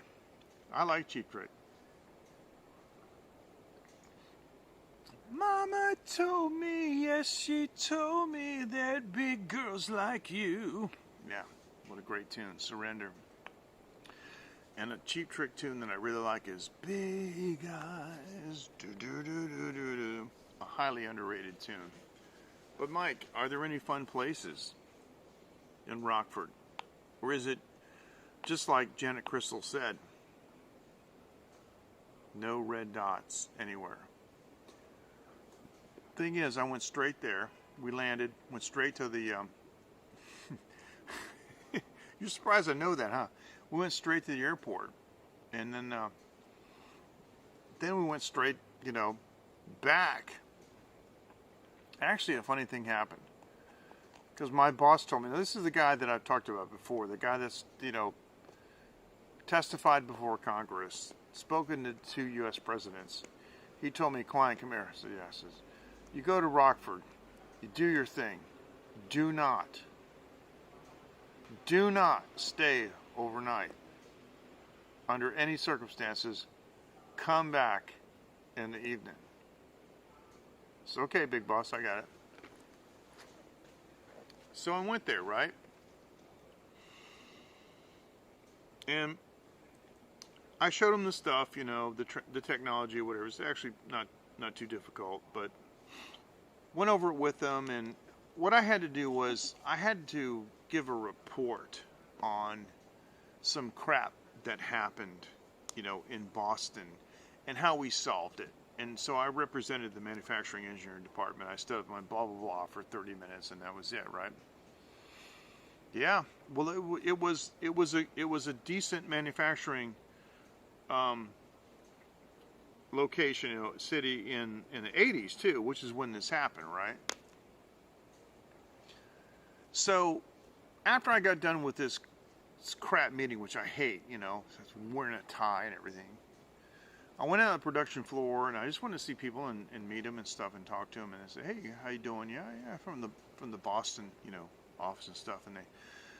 And they said to me, they go, "We got 2 problems." I said, "What is it?" He says, "Well, now this is really interesting." they have this Tygon tubing. I don't know if you guys know what that is, but it's a clear tubing, and Tygon is a chemical resistant tubing. And the motion controllers that Pacific Scientific, that we're making, were designed to be used in factories, and sometimes there would be like caustic or acidic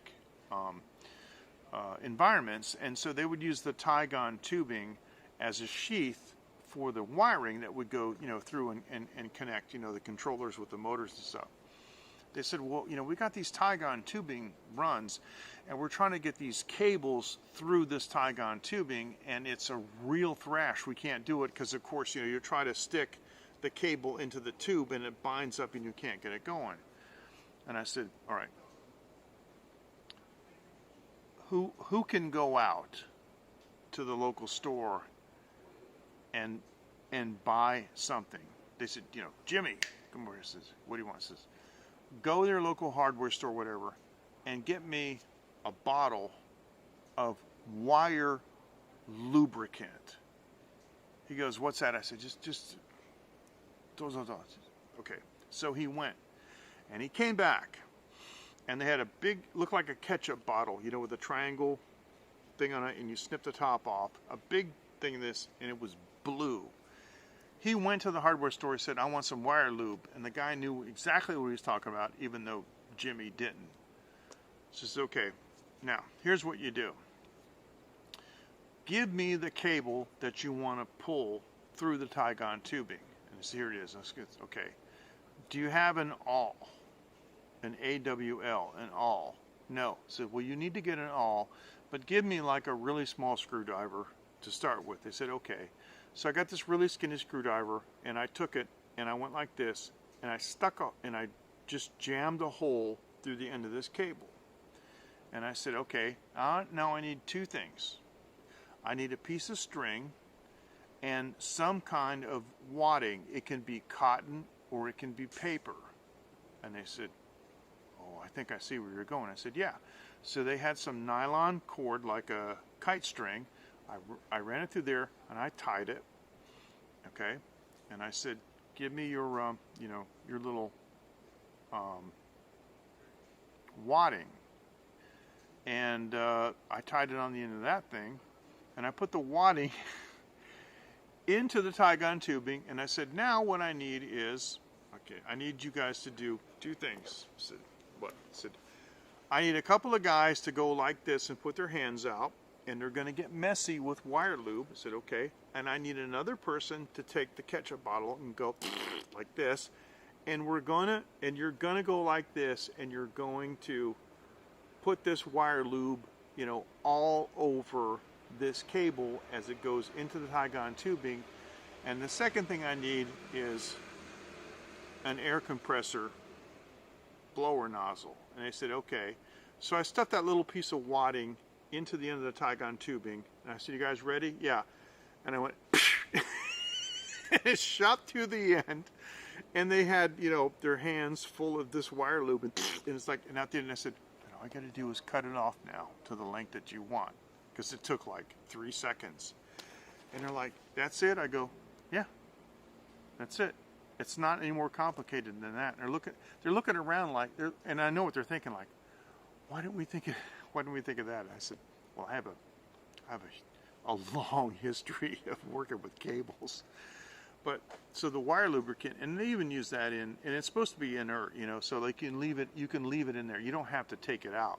But it does look kind of ugly if you have clear Tygon tubing, because it's got like this blue gunk in it. So I said, I recommend that you get like some black or gray or something Tygon tubing that you can't see through it on the inside, because it doesn't matter that the stuff's in there, but it looks kind of nasty.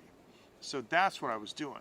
So then at the end of the day, I'm getting ready to go back to the airport, and the guy said, "Can I see you?" Because now, like they're going like, I got another problem. Can I ask you? I said, sure. What is it? He says, I got this unbelievably bad signal degradation on this cable, and I'm like, let me take a look at it. And so he shows me this. He shows me what's going on. And I realized that, okay, yeah, this is within my purview. This is, I'm setting up my, sorry. My phone is losing power. So I recognize that this is within my purview. And I can solve this problem for this guy. But he says, I need somehow to solve this problem because I can't get the signal through the cable because there's so much interference. And so my boss told me not to stay overnight.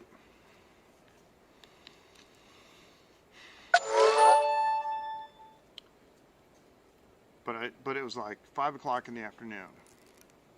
And I was like, look,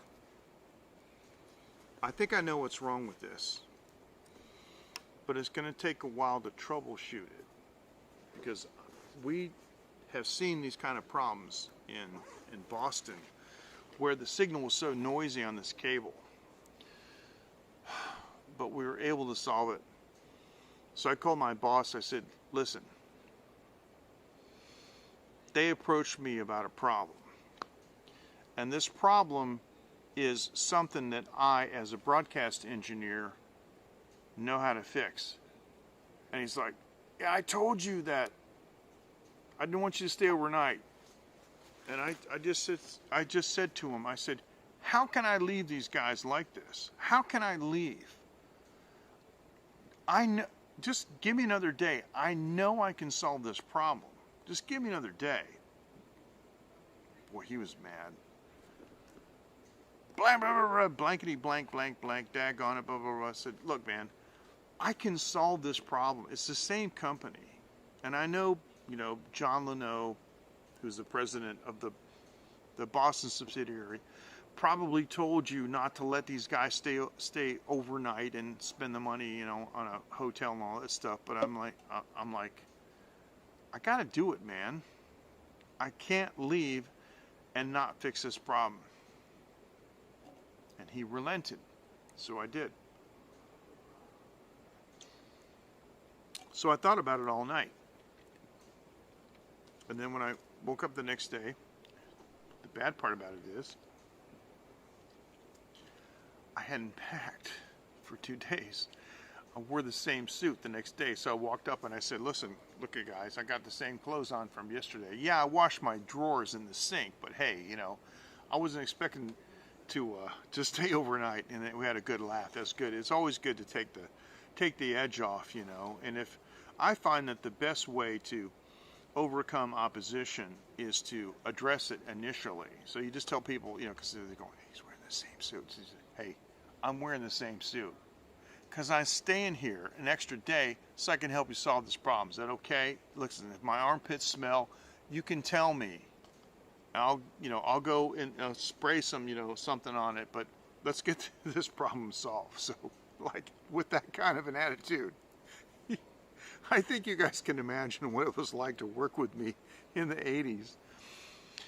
So, I thought about it overnight, and I had an idea, and I realized that I knew what the problem was, and I actually got angry with myself because, like, in the middle of the night, I was like, oh, of course.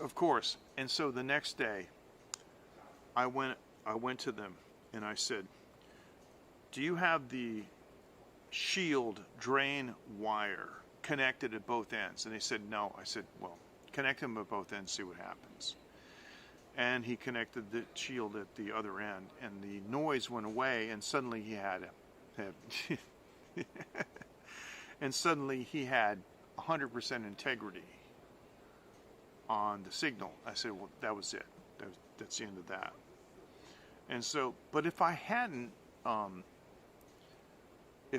stayed, I mean, they may have stumbled on it. And the other thing, though, too, is maybe if I had gone back home, I would have been laying, in bed with my wife, and then sat up and went, oh my goodness. And then the next morning I could have called them, in Rockford and told them.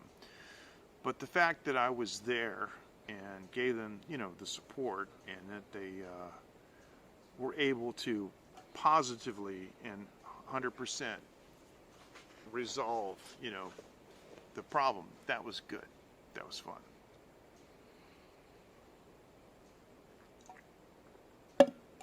All right. Now I got a question for you guys. Have any of you gone to Haps TV and seen my live stream I did last week on my Phoenix Media Forge Studio account on Haps TV? I'm guessing nobody has. Anyway, I love telling these stories. I really, really do. They're a lot of fun, and I appreciate that that you guys like hearing them, and you tolerate it, or you humor me to tell them. But I really have a lot of information to share about the studio and about music production, and I think probably the only way that I can really do that is actually on YouTube, because I tried to do it on Haps, and Haps doesn't work in stereo. You did see it, okay, Dean? Well, I know you did. Yeah, true. In fact, Dean, I think you were the only one that actually joined live in real time when it happened. Oh, that's funny. But anyway, so yeah, I'm thinking I gotta use YouTube, because I don't think there's any other way to do it. What can I say? Oh well. I've been on the air for 2 hours and 18 minutes. Now, the only person in the world that appreciates a 2 hour and 18-minute live stream is Dave in Osaka. Because Dave likes to listen to me when he's working. He's working on the computer and doing things. He'll listen in the background, so. Yeah, well, these things are interesting, and when I listen to these tracks, I can tell you, a lot about how they're done, just by listening to them. Because most of that stuff is all well known and standard procedures and so forth. But I think it's time to say goodnight. And let me tell you something. The fact that it's 1:29 and my wife hasn't called me, what does that tell you about my relationship with my wife? Does she trust me, or what? I'm blessed. My wife is just... My wife is incredible. She's amazing. Yeah. So, what can I tell you? Because how many of you men could be out in the park drinking this late without your wife calling? Now, that's not to say that if I stay out at 2, she won't call me, but she knows, so. No, they don't. No, well, none of them does. Thank you, Matthew. Appreciate it. Thank you. It's not iOS. Nobody does, because Twitter killed the Periscope API, and Prism hasn't integrated the new Twitter API because it's not really a priority. And the truth is, Dean, I'm broadcasting now on Twitter Live because I'm using RTMP with Restream, but you can't get the comments. And you can't get the comments even if Prism implemented broadcasting directly to Twitter Live, because their API doesn't allow, capturing the comments. I wrote about that on livestreaming.technology. I wrote an article about that. So, what can you do? Anyway.